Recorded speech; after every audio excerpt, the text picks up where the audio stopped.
Assalamualaikum warahmatullahi wabarakatuh. Perkenalkan nama saya Yanuar Rangga Sayuda dari kelas 3E AKM. Kali ini saya akan menjelaskan tentang tata cara pengkreditan pajak masukan mulai dari pasal 375 sampai 381.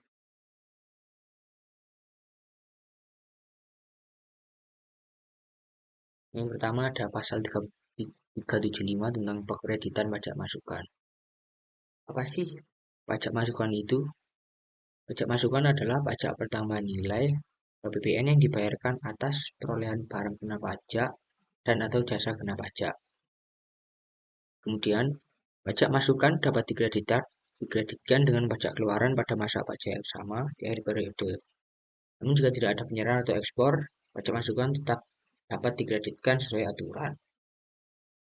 Dan syarat-syarat dokumen untuk melakukan pengkreditan pajak yang pertama ada faktur pajak, dan faktur pajak tersebut harus memenuhi pasal 13 ayat 5 dan 9 Undang-Undang PPN. Namun jika tidak menggunakan faktur pajak, dapat menggunakan dokumen tertentu yang dipersamakan dengan faktur pajak yang memenuhi ketentuan pasal 13 ayat 6 dan ayat 9 Undang-Undang Pajak Pertambahan Nilai. Kemudian masa kredit pajak masukan pasal 376. Pajak masukan dapat dikreditkan hingga 3 masa pajak setelah dokumen dibuat.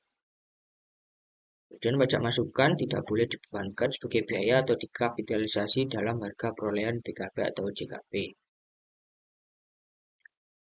Kemudian untuk tata caranya dapat dilakukan melalui penyampaian atau pembetulan surat pemberitahuan masa pajak,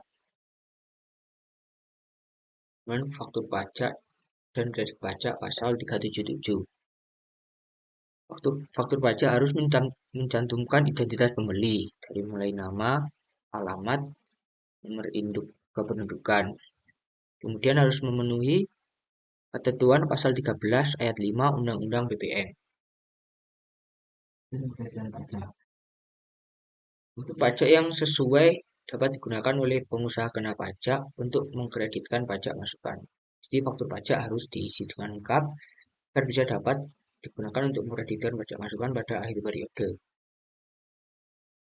Kemudian pajak masukan sebelum pengukuhan pasal 378.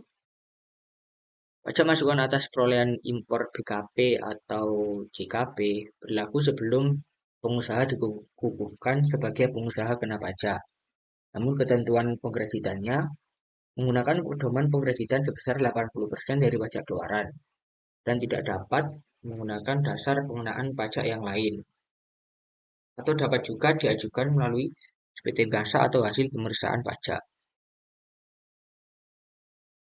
Kemudian mengenai sanksi administratif pasal 379. Jika pengusaha belum dikukuhkan sebagai pengusaha kena pajak, maka tidak memenuhi syarat undang-undang dan tidak dikenai sanksi administratif. Namun jika PKP tersebut sudah dikukuhkan sebagai pengusaha kena pajak dan dia tidak membuat faktur pajak, dapat dikenai sanksi administratif berupa yang pertama denda. Denda sesuai pasal 7 ayat 1 Undang-Undang KUP. Yang kedua ada bunga sesuai pasal 9 ayat 2A Undang-Undang KUP. Dihitungnya dari tanggal jatuh tempo pembayaran sebagaimana untuk masa pajak dimaksud dalam pasal 378 ayat 9 sampai dengan tanggal pembayaran dan dikenakan paling lama 24 bulan serta bagian dari bulan dihitung penuh 1 bulan atau bisa juga dihitung sejak berakhirnya masa pajak sebagaimana dimaksud dalam pasal 379 378 ayat 9 sampai dengan diterbitkannya surat ketetapan pajak urang bayar dan dikenakan paling lama 24 bulan serta bagian dari bulan dihitung 1 bulan penuh.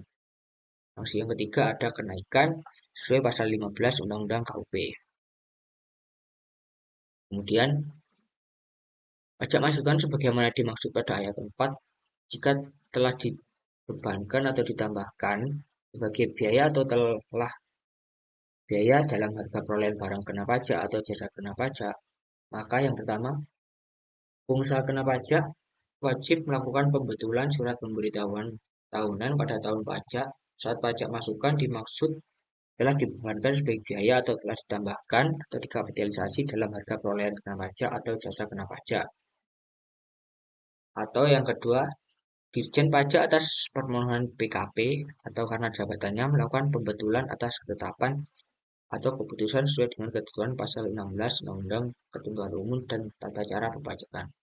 Jadi yang dimaksud di sini itu jika pajak masukan tersebut telah digabung dengan harga perolehan barang kena pajak atau jasa kena pajak, maka pajak masukan tersebut harus dikeluarkan terlebih dahulu melalui pembetulan. Itu. Kemudian pajak masukan yang tidak dilaporkan pada akhir periode. Pasal 380. Pajak masukan yang tidak dilaporkan dalam SPT dapat dikreditkan jika ditemukan saat pemeriksaan pajak. Kemudian dokumen untuk agar bisa pajak masukan tersebut dikreditkan. Yang pertama ada faktur pajak, yang kedua ada dokumen tertentu yang dipersamakan dengan faktur pajak. Proses kreditnya dapat dilakukan sebelum penyampaian hasil pemeriksaan pajak.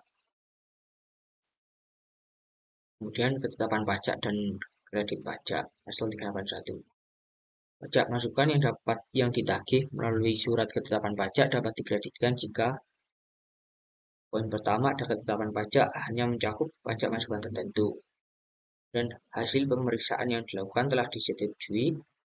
Kemudian ketiga, tidak ada upaya hukum atas ketetapan pajak tersebut. Kemudian pelunasan pajak dapat menggunakan surat setoran pajak atau dokumen yang dapat disetarakan dengan surat setoran pajak. Kesimpulan dari PMK 81 tahun 2024. Pasal 375 sampai 381 ini untuk memberikan panduan rinci untuk tata cara pengkreditan pajak masukan. Dan ada syarat dokumen dan batas waktu pengajuan, ketentuan sanksi administratif.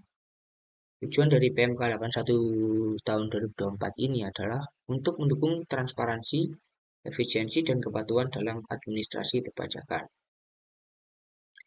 Mungkin sekian pembahasan materi tentang tata cara pengkreditan pajak masukan. Kurang lebihnya saya mohon maaf. Terima kasih untuk Bu Widi. Wassalamualaikum warahmatullahi wabarakatuh.